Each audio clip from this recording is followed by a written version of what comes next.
Bienvenue au Mirador, le podcast qui te fait prendre de la hauteur sur ta vie pour t'aider à développer et nuancer ta vision du monde. Prends place et fais-toi ta propre opinion sur différentes thématiques. Philosophie, santé, actualité ou encore relations hommes-femmes. Ici, pas d'interdit. On ne sera peut-être pas d'accord sur tout, mais t'inquiète pas, ça va bien se passer. Avant de vous laisser avec votre épisode, on a créé une adresse mail, lemiradorpodcast@gmail.com, pour être en interaction directe avec vous et avoir vos retours. N'hésitez pas à liker, partager, commenter et on se dit à tout de suite. Bonjour à tous, on se retrouve aujourd'hui pour un nouvel épisode du Mirador. Comme vous le savez, je suis avec Nat. Comment ça va, Nat? Ça va bien et toi? Moi ça va. Donc là, on se retrouve aujourd'hui pour une nouvelle loi du pouvoir, la loi numéro 26. Ouais, Robert Greene. Allez donc, tu te lâches là? J'ai oublié le nom. Qui s'intitule « Garder les mains propres ». Donc, Après, c'est moi qui oublie le nom des lois. C'est moi qui oublie ce qu'on fait. Ah, moi je voulais couper ce passage. Hein. Eh ben, on le coupera. Non, c'est pas. Moi, Je vais m'en garder, fous. c'est bon. T'es Ça va être sûr? drôle. Ouais, c'est bon. Ça peut être drôle. T'es sûr? Ouais. Ok, bon, ouais, on peut le garder. Hein. Ouais, Pas de mais problème. par contre, je vais couper tout ce qu'on vient de dire. Ah bon?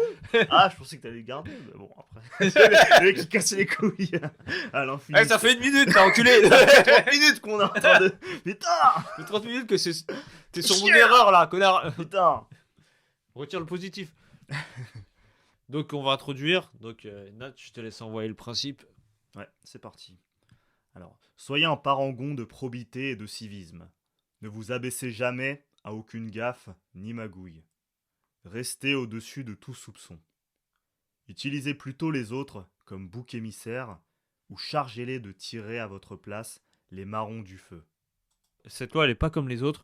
Il n'y a que des respects de la loi et il y a 2 parties. Donc, je vais commencer. Première partie. Faites retomber vos erreurs sur un bouc émissaire. La bonne réputation tient plus de ce que l'on cache que de ce que l'on révèle. Tout le monde commet des faux pas, mais les malins réussissent à en faire porter la responsabilité à d'autres. Ayez toujours sous la main un bouc émissaire pour faire face à de tels incidents. Respect de la loi, exemple 1. Vers la fin du IIe siècle après Jésus-Christ, alors que s'effondrait en Chine le puissant empire Han, le grand général et ministre impérial Cao Cao devint l'homme le plus puissant du pays. Il cherchait à étendre la base de son pouvoir et à se débarrasser du dernier de ses rivaux.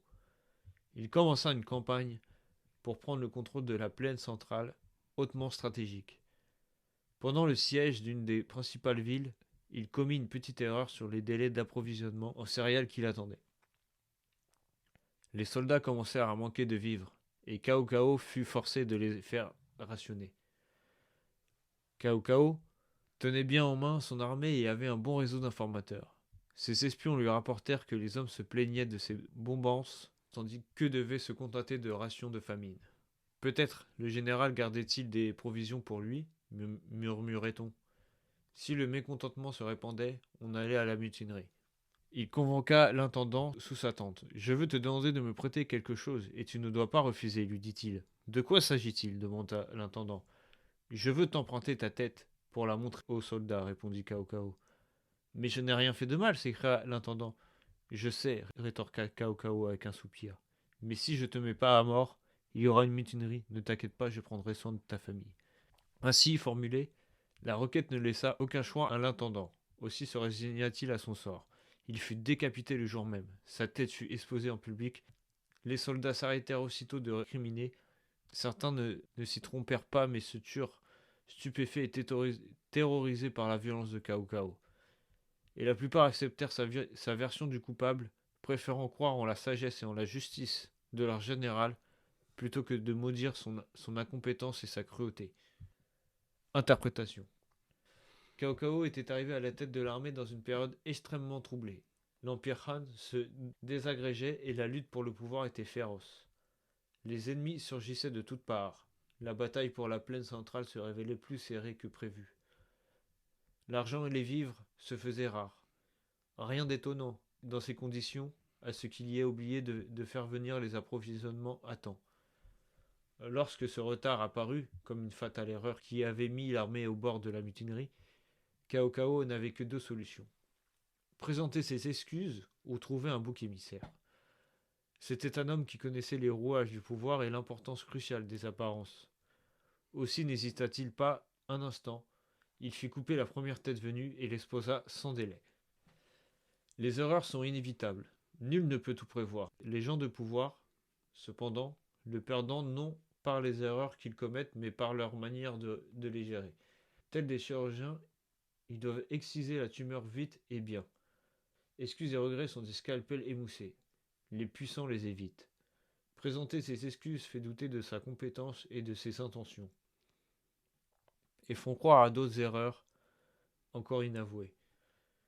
Les excuses ne satisfont personne. Quant au regret, ils mettent tout le monde mal à l'aise. Le remords n'efface pas la faute, elle s'infecte et suppure. Mieux vaut opérer immédiatement, détourner l'attention de soi et la focaliser sur un bouc émissaire avant que ses propres responsabilités et compétences ne soient mises en doute. Citation. Je préférerais trahir le monde entier que laisser le monde me trahir. Général Cao Cao. Ah ouais, c'est une belle citation ça. Ouais. C'est bizarre, c'est marrant que la loi, enfin la citation, soit liée au personnage de la loi. Ça, c'est pas courant quand même. Ouais. Bah il a trouvé un bon truc là. Ouais. Voilà pour l'exemple du respect de la loi numéro 1. Je vais laisser Nat faire l'exemple de la loi numéro 2. Alors, pendant plusieurs années, César Borgia tenta par les armes de prendre le contrôle d'une grande partie de l'Italie au nom de son père, le pape Alexandre VI. En 1500, il réussit à s'emparer de la Romagne. Cette région du nord avait été pendant des années aux mains de soudards avides qui en avaient pillé les richesses. Sans police ni pouvoir organisé, elle avait sombré dans le chaos. Des régions entières étaient à la merci de brigands et de clans.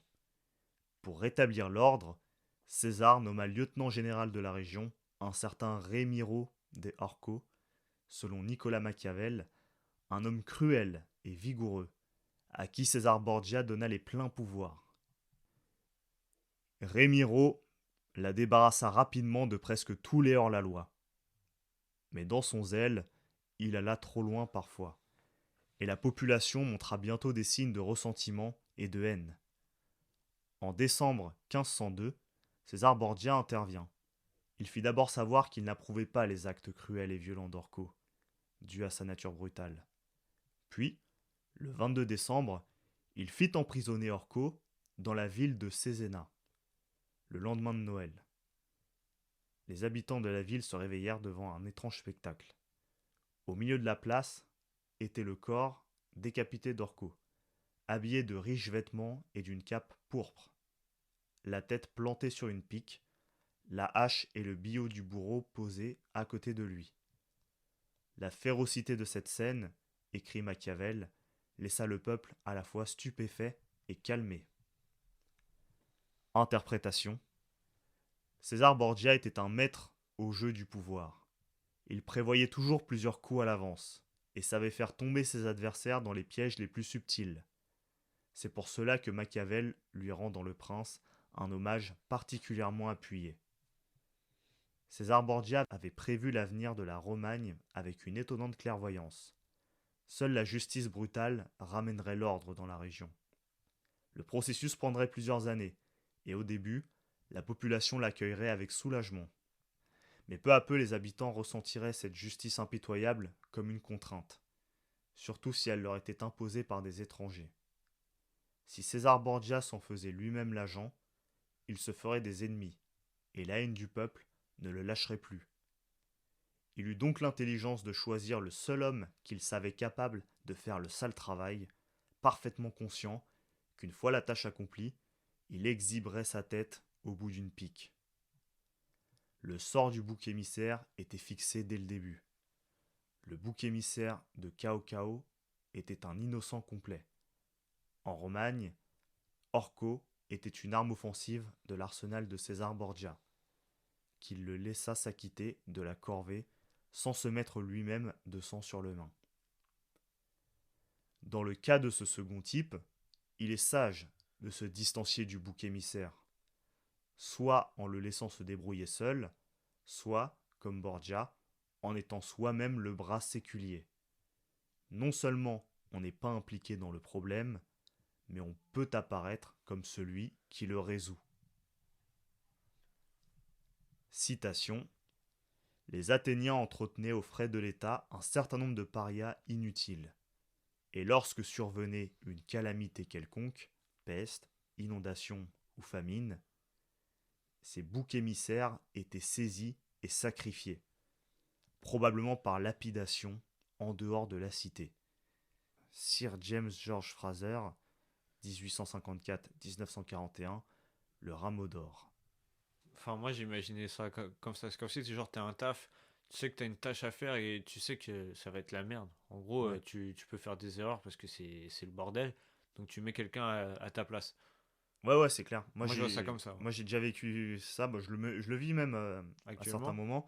C'est que, ouais, tu as des personnages. Et ça, c'est des trucs qui sont jamais dit. Mais Ouais. c'est quand tu vas, par exemple, boire un coup avec quelqu'un ou dans des discussions de couloir. Il est dit que, en fait, cette personne-là, c'est un fusible. Et en fait, elle va sauter tôt ou tard. Et en fait, elle est là juste pour se faire exploser. On l'a promu à ce job pour lui faire croire Elle que est importante. ça allait lui permettre de pouvoir se mettre en valeur, de Ouais. pouvoir prendre le sujet et évoluer, briller. Mais alors en fait, on l'a envoyé dans la cage au lion. Mais j'ai l'impression, en fait, Mais c'est la ça tout personne le ne le temps. sait pas encore. Ouais, c'est ça. C'est un truc de ouf. Et ça a Et l'air d'être une faveur, mais en fait, c'est un eux, piège. ils sont contents, ils croient qu'ils ont évolué, alors qu'en fait, c'est juste pour Ouais, faire un taf qu'eux, ils avaient pas envie de faire. ouais, c'est ça. C'est C'est un vraiment, truc de ouf. c'est une loi puissante. Et on avait une loi, Ouais. je me rappelle plus du nom, mais tu sais, c'était une loi qui disait récolter les fruits, enfin laisser les autres faire le boulot et puis récoltez-en les fruits. C'est une des Ouais. premières lois qu'on avait faites et tout, et ça me fait penser quand même à cette loi qui lui fait écho, je pense, Ouais. quand même pas mal. Bah, il y a beaucoup de lois qui se rejoignent. Ouais, C'est ça qui est bien. Donc après, on a les clés du pouvoir de cette première partie, que je vais ouais. vous lire tout de suite. L'utilisation des boucs émissaires est un phénomène ancien et répandu. Il consiste à désigner une personne ou un groupe commun responsable d'un problème ou d'un échec, alors qu'elle ou ils en sont en réalité innocentes. Ce phénomène est souvent utilisé par les dirigeants politiques pour éviter d'assumer la responsabilité de leurs propres erreurs ou échecs. Ils peuvent ainsi maintenir leurs images d'infaillibilité et éviter de perdre le pouvoir. Les boucs émissaires sont souvent choisis parmi les groupes les plus marginalisés ou vulnérables de la société. Ils sont plus facilement stigmatisés et rejetés par le reste de la population. Voici plusieurs exemples historiques de boucs émissaires que Robert Greene a cités. Les Hébreux, qui sacrifiaient un bouc émissaire à l'occasion de la fête de Yom Kippour pour expier les péchés du peuple. Les Athéniens, qui exécutaient un esclave ou un criminel comme bouc émissaire lors de la fête des Targéli, ou encore les Aztèques, qui sacrifiaient des prisonniers de guerre comme bouc émissaire lors de rituels religieux. Le recours au bouc émissaire persiste dans la politique moderne. Il cite notamment les exemples de Mao Zedong, qui a utilisé cette tactique pour se débarrasser de ses opposants politiques, et de Franklin D. Roosevelt, qui a sacrifié son secrétaire Louis Howe pour protéger son image. Le choix d'un bouc émissaire est souvent stratégique. Il permet de servir d'avertissement, de maintenir le pouvoir et de se débarrasser d'une personne gênante. Application moderne. En politique, les dirigeants politiques utilisent souvent ces tactiques pour se débarrasser de leurs opposants ou détourner l'attention de leurs propres erreurs. Les médias. Les médias peuvent contribuer à la stigmatisation des boucs émissaires en les dépeignant comme des coupables responsables de tous les maux. Les relations interpersonnelles. Les individus utilisaient cette tactique pour se débarrasser d'un partenaire ou d'un ami gênant. L'image nous dit: le bouc innocent, le jour de l'expiation, le grand prêtre amène le bouc dans le temple, lui impose les mains et confesse les péchés du peuple, transférant la culpabilité sur l'animal innocent qui est ensuite conduit dans le désert. Il y est abandonné et les péchés du peuple disparaissent avec lui. L'image, elle parle d'elle-même, genre du Ouais, rituel. Tu fais un sacrifice pour faire partir tes péchés, quoi. ouais, exactement, mais c'est fort. Ah, J'avais pas fait le rapprochement de prime bah, abord. tu penses à. Tu sais, c'est comme avec la Bible, avec Jésus. Genre, il est mort Pour acheter les pour péchés racheter du tous les monde, ouais. péchés du monde. Ouais. Donc c'est un peu ça, en fait. En autorité, on a: ce n'est pas être fou que de faire une folie, mais de ne la savoir pas cacher.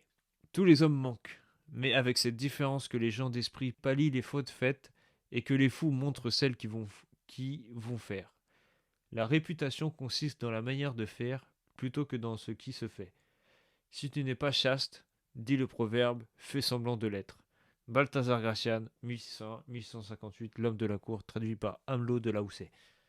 Bon, Nat, je te laisse aller sur la deuxième partie de cette loi. Donc deuxième partie, faites tirer par le chat les marrons du feu. Dans la fable de Jean de La Fontaine, le singe convainc son ami le chat de retirer les marrons du feu. Il peut ainsi se régaler sans se brûler. Si vous devez prendre des mesures déplaisantes ou impopulaires, à Dieu ne plaise que vous le fassiez vous-même. Il vous faut un chat pour exécuter à votre place les basses œuvres. Le chat attrape ce que vous voulez, griffe qui vous voulez, et personne ne voit que vous êtes seul responsable. Laissez aux autres le soin d'être bourreaux et annonciateurs de catastrophes. Quant à vous, n'annoncez que les bonnes nouvelles et ne portez que les messages de joie. Respect de la loi, premier exemple. Cléopâtre VII, dernière reine d'Égypte, est née en 69 avant Jésus-Christ. Elle est la fille du roi Ptolémée XII, Aulétès. En 59 avant Jésus-Christ, son père est destitué et banni. Ses filles aînées, dont Bérénice, montent sur le trône. Bérénice est une reine cruelle et tyrannique. Elle est détrônée et exécutée en 55 avant Jésus-Christ. En 51 avant Jésus-Christ, Ptolémée XII meurt. Ses deux enfants, Cléopâtre et Ptolémée XIII, montent sur le trône ensemble. Mais ils ne s'entendent pas et se disputent le pouvoir. En 48 avant Jésus-Christ, Ptolémée XIII, soutenu par une faction de l'aristocratie égyptienne, force Cléopâtre à fuir l'Égypte. La même année, le dictateur romain Jules César arrive en Égypte. Cléopâtre le séduit et lui promet de lui livrer l'Égypte. César rétablit Cléopâtre sur le trône. Ptolémée XIII est furieux. Il attaque César, mais il est vaincu et tué. Cléopâtre épouse ensuite son frère, Ptolémée XIV, mais elle l'empoisonne 4 ans plus tard. En 41 avant Jésus-Christ, Cléopâtre séduit Marc-Antoine, le nouveau maître de Rome. Ils ont ensemble 3 enfants. En 31 avant Jésus-Christ, Marc-Antoine et Cléopâtre sont vaincus par le fils de César, Octave, lors de la bataille d'Actium. Ils fuient en Égypte. Octave assiège Alexandrie. Cléopâtre et Marc-Antoine se suicident en 30 avant Jésus-Christ. Interprétation. La légende veut que Cléopâtre ait réussi par ses talents de séductrice. En réalité, son pouvoir tenait à sa capacité d'obtenir des gens qu'ils agissent selon son intérêt sans se rendre compte qu'ils étaient manipulés. César et Antoine non seulement la débarrassèrent de ses frères et sœurs les plus dangereux, Ptolémée XIII et Arsinoé, mais exterminèrent tous ses ennemis, tant dans le gouvernement que dans l'armée. Tous les deux tirèrent pour elle les marrons du feu et firent le sale travail, si bien qu'elle ne fut jamais tenue pour responsable de la destruction de sa fratrie et de tant d'autres de ses compatriotes. Et à la fin, les deux hommes la laissèrent à la tête d'une Égypte indépendante, alliée et non colonie de Rome. Ils firent tout pour elle sans même s'apercevoir qu'elle les manipulait. C'est là le degré le plus subtil et le plus puissant de la persuasion. Une reine ne doit jamais se salir les mains. Pourtant, le pouvoir ne perdure qu'en écrasant constamment ses ennemis. Il y a toujours des basses œuvres à commanditer pour rester sur le trône. Comme Cléopâtre, vous avez besoin que quelqu'un vous tire les marrons du feu. Ce sera en général une personne hors de votre entourage immédiat, qui par conséquent sera loin de se douter qu'elle est utilisée. Vous trouverez ce genre de pigeons n'importe où, des gens qui se réjouiront de vous faire une faveur, surtout si vous leur jetez un os ou deux en échange. Tout en accomplissant des tâches apparemment innocentes ou complètement justifiées, ils défricheront le terrain pour vous. diffuseront l'information que vous leur donnez, décourageront sans le savoir vos rivaux, feront involontairement avancer votre cause et se saliront les mains, tandis que vous restez immaculés. Respect de la loi, exemple 2. À la fin des années 1920, la guerre civile éclata en Chine entre nationalistes et communistes. En 1927, le leader nationaliste Chiang Kai-shek jura de tuer les communistes jusqu'au dernier. En 1934 et 1935, il y réussit presque en les forçant à une retraite de près de 10 000 km en terrain difficile, la longue marche. La plupart des communistes y laissèrent la vie à la fin de 1936. Chiang Kai-shek voulut lancer une dernière offensive pour les balayer complètement, mais il fut victime d'une mutinerie. Ses propres soldats le firent prisonnier et le remirent aux communistes. Il pouvait donc craindre le pire. Pendant ce temps, les Japonais envahissent la Chine à la grande surprise de Chiang Kai-shek. Le leader communiste Mao Zedong lui proposa un accord. Il le laisserait partir et le reconnaîtrait même comme commandant des forces armées à condition qu'il accepte de combattre leurs ennemis communs. Chiang Kai-shek, qui s'attendait à être mis à mort dans les pires tortures, bénit sa chance. N'ayant plus à combattre sur deux fronts, il savait qu'il pouvait battre les Japonais, puis, plus tard, se retourner contre les Rouges et les écraser. Il n'avait rien à perdre et tout à gagner en acceptant cet accord. Les communistes combattirent les Japonais avec leur tactique habituelle et de guérilla, tandis que les nationalistes menaient une guerre plus conventionnelle. Ensemble, ils réussirent à refouler l'envahisseur. C'est alors que Chiang Kai-shek comprit le vrai projet de Mao. L'armée nationaliste décimée par l'artillerie japonaise mettrait des années à se remettre.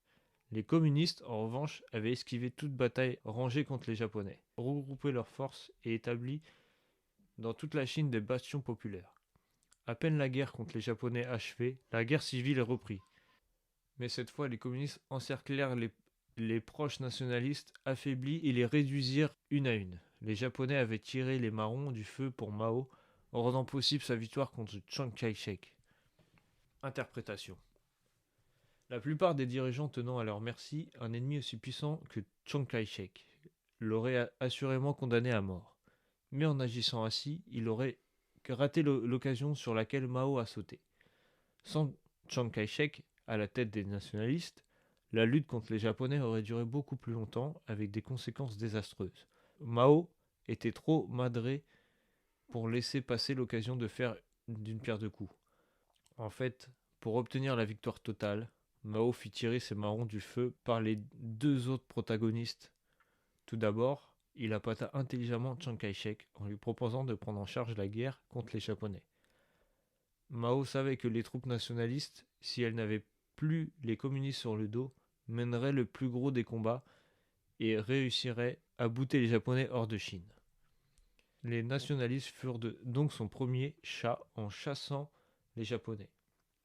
Mais Mao savait aussi que, dans cette guerre, les armes modernes des Japonais décimeraient l'armée conventionnelle des nationalistes, causant des ravages que les communistes n'auraient jamais pu leur infliger. Pourquoi perdre du temps et des vies humaines alors que les Japonais ne souhaitaient qu'une chose, faire le travail vite et bien. En affaiblissant les nationalistes, les Japonais tirèrent eux aussi les marrons du feu pour le compte de Mao. Cette loi peut s'appliquer de deux manières, soit pour sauver les apparences comme le fit Cléopâtre, soit pour gagner du temps et de l'énergie. Ce dernier cas en particulier exige de se projeter plusieurs coups à l'avance. En prenant conscience qu'un recul provisoire, par exemple laisser la tête de Chiang Kai-shek sur ses épaules, peut amener un grand bond en avant, si vous êtes momentanément affaibli, que vous avez besoin de refaire vos forces, il vous sera souvent utile d'utiliser cette tactique, à la fois pour cacher vos intentions et pour en envoyer un autre en première ligne. Trouvez un tiers puissant qui est avec vous des ennemis communs, puis profitez de sa supériorité pour lui faire porter des coups dont vous êtes incapable. Vous pouvez même pousser discrètement les deux parties à s'exterminer mutuellement. Ce sont les plus agressifs qui vous serviront le plus. Ils cherchent constamment la bagarre, alors lancez-les dans des batailles qui servent vos projets.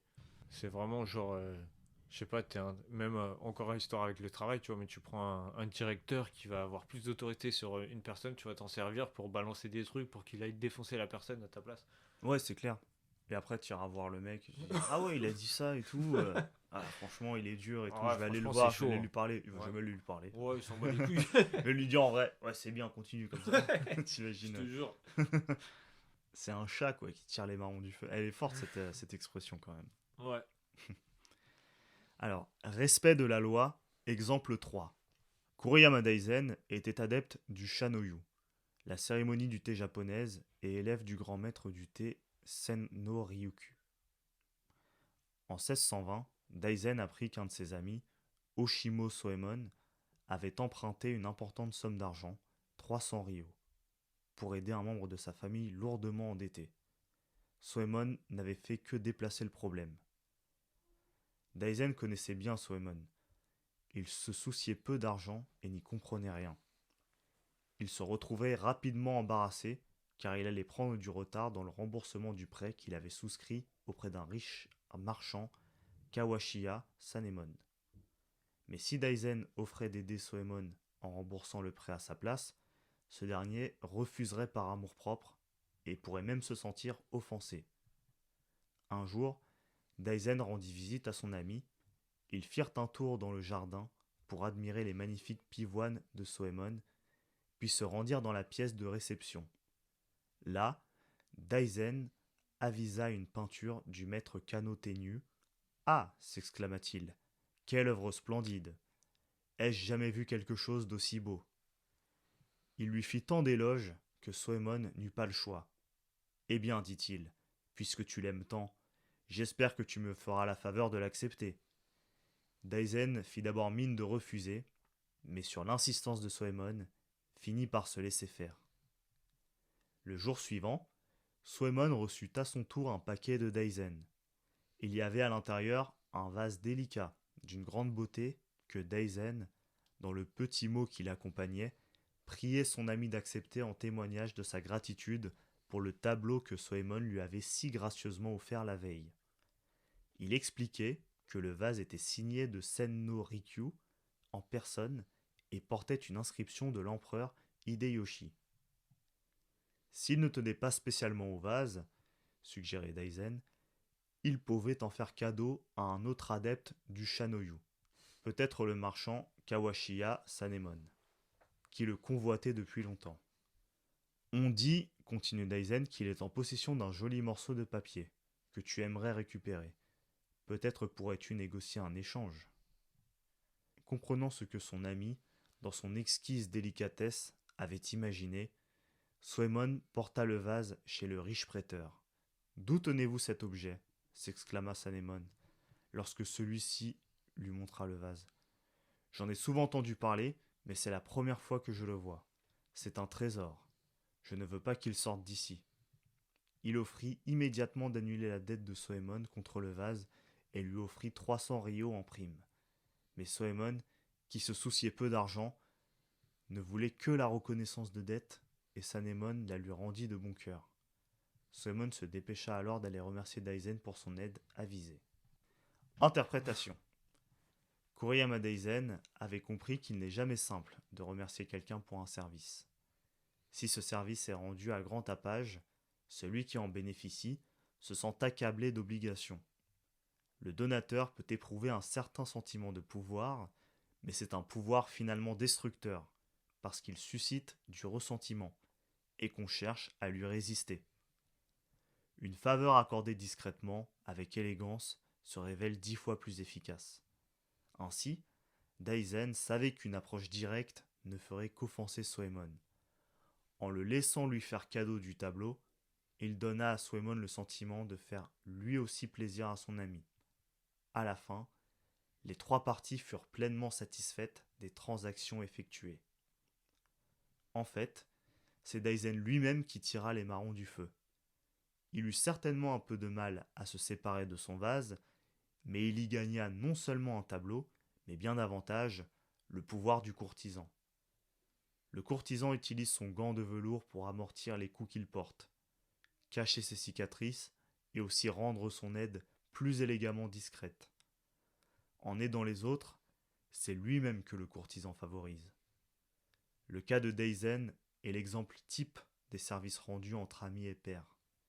N'imposez jamais vos faveurs. Cherchez les moyens de retirer vous-même les marrons du feu.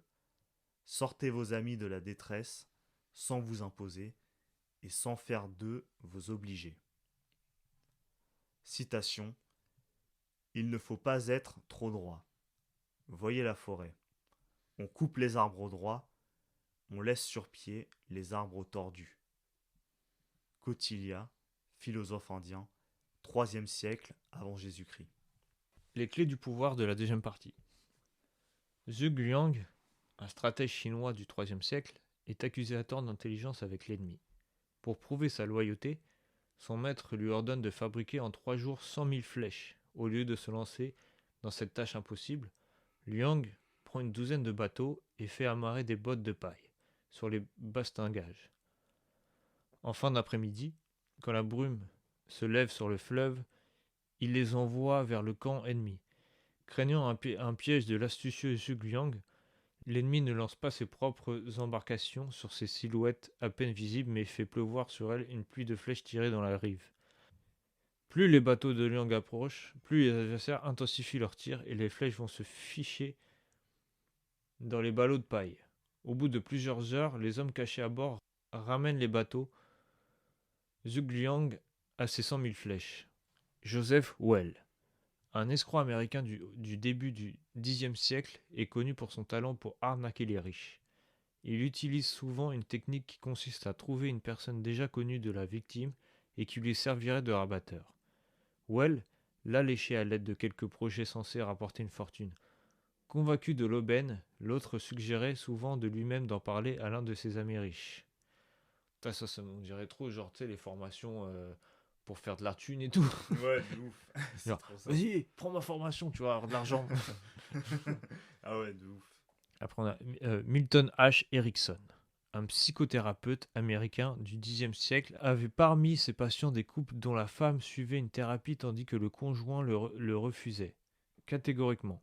Au lieu de s'acharner à convaincre le mari, le docteur Erickson commençait par traiter la femme et, en cours de séance, faisant sur tel ou tel comportement du mari des commentaires propres à le mettre en rage, elle les rapportait fidèlement à son époux qui, furieux, exigeait désormais d'accompagner sa femme pour remettre les pendules à l'heure au médecin. 3 conseils principaux. Ne vous montrez pas trop occupé ou impliqué. Cela donne l'impression que vous êtes incompétent ou que vous ne savez pas déléguer. Ne faites pas vous-même le sale boulot. Laissez les autres s'en charger et vous en tirez un profit politique. Utilisez des intermédiaires. Ils vous permettront d'approcher vos cibles sans vous exposer. Image. Le chat, il possède des griffes recourbées qui lui permettent de saisir les choses, il est doux et fourré. Persuadez le chat de vous tirer les marrons du feu, de griffer votre ennemi, de jouer avec la souris et de la dévorer. Parfois le chat se roussit un peu le poil, mais le plus souvent, il ne sent rien. Autorité. Faire par soi-même tout ce qui est de faveur et tout ce qui est odieux. Le faire par autrui, l'un gagne l'affection et l'autre met à l'abri de la haine. Les causes supérieures n'opèrent jamais qu'il ne leur en revienne en louange ou récompense. Que le bien vienne immédiatement de toi, et le mal par un autre. Prends quelqu'un sur qui tombent les coups du mécontentement, c'est-à-dire la haine et les murmures. Balthazar Gracian, 1600 à 1658, l'homme de la cour, traduit par Amelot de la Houssaye. Il faut que tu trouves quelqu'un qui va répéter tous les trucs pour qu'elle se prenne tout dans la gueule. Ouais, ouais, c'est toujours. Il faut trouver quelqu'un qui va pouvoir prendre le sale boulot, tirer les marrons Ouais. du feu et En se gros, faire. c'est ça, tout est une question de manipulation. Ouais. Surtout quand tu vois l'exemple avec le docteur Erickson, là, c'était. C'est Oui, ça. oui. Hein. Ouais. Ouais, c'est ça. Il était fort, lui. Hein. Ouais. Il fait exprès de parler mal de son mari, comme ça. Elle, avant tout, elle dit ouais, il a dit que t'étais une belle merde. Ah ouais, bah attends. A contrario, le bouc émissaire et le chat qui tire les marrons du feu doivent être utilisés avec prudence et délicatesse. Ce sont les rideaux qui cachent aux yeux du public votre implication dans les basses œuvres. Si le rideau se soulève et que vous êtes surpris comme manipulateur, comme marionnettiste, cela se retournera contre vous. On verra votre marque partout et vous serez blâmé pour des fautes dont vous n'êtes nullement responsable. Une fois la vérité dévoilée, les événements feront boule de neige. et échapperont à votre contrôle. En 1572, la reine-mère Catherine de Médicis décida d'en finir avec Gaspard de Coligny, amiral de France et chef des Huguenots. Coligny était proche du fils de Catherine, le roi Charles IX, et elle craignait son influence grandissante sur le jeune roi. Elle s'arrangea donc pour qu'un membre de la famille de Guise, un des clans les plus puissants de France, l'assassine. En secret cependant, Catherine avait un autre plan. Elle voulait que les Huguenots accusent les Guises d'avoir tué un de leurs chefs et qu'ils cherchent à se venger. D'un coup, elle écraserait ainsi deux rivaux menaçants, Coligny et la famille de Guise. Mais son plan tourna à la catastrophe. L'assassin pressenti ne fit que blesser Coligny. Sachant que Catherine était son ennemie, il se douta qu'elle était à l'origine de l'agression et en parla au roi. Finalement, la tentative de meurtre déclencha des querelles qui tournèrent à la guerre de religion et ce fut l'horrible massacre de la Saint-Barthélemy, au cours duquel des milliers de protestants trouvèrent la mort. Quand vous chargez un homme de paille ou un bouc émissaire d'une action lourde de conséquences, soyez très prudent. Les événements peuvent mal tourner. Il est souvent plus avisé d'utiliser ces instruments pour des manœuvres anodines dont l'échec ne causerait pas de sérieux dégâts. Enfin, il est des moments où il vaut mieux ne pas cacher son implication et assumer soi-même le blâme d'une faute. Si l'on a pouvoir bien assis, on peut parfois jouer le repentir. La mine défaite, on implore le pardon de ceux qui sont plus faibles que vous. C'est le stratagème du roi qui exhibe ses propres sacrifices pour le bien du peuple. De la même manière, il peut arriver que l'on veuille apparaître comme l'agent du châtiment, dans le but d'inspirer la crainte chez ses subordonnés. On retire alors le gant de velours pour agir d'une main de fer. Jouez cette carte avec parcimonie. Si vous l'utilisez trop souvent, la crainte se murera en ressentiment et en haine. En peu de temps, de tels sentiments peuvent susciter une opposition vigoureuse qui, un jour, vous jettera à bas. Prenez l'habitude de faire pâte de velours. C'est plus sûr. Bon, en tout cas, c'était une très longue loi, hein. C'est la Ouais, première fois qu'il y a autant de respect avec de la beaucoup de loi et contenu. aucune violation pour le coup. On n'a pas trop déblatéré, on va dire, sur tous les respects de la loi, vu qu'ils sont, je pense qu'ils sont assez concrets et que vous avez compris. Donc j'espère que cette loi vous a plu. N'hésitez pas à liker, à vous abonner, à nous lâcher 5 étoiles sur la plateforme de podcast que vous préférez. Et à nous envoyer un mail si vous avez un sujet ou si vous avez apprécié ce podcast. Donc on vous dit à jeudi prochain pour un nouvel épisode. Ouais, salut à tous.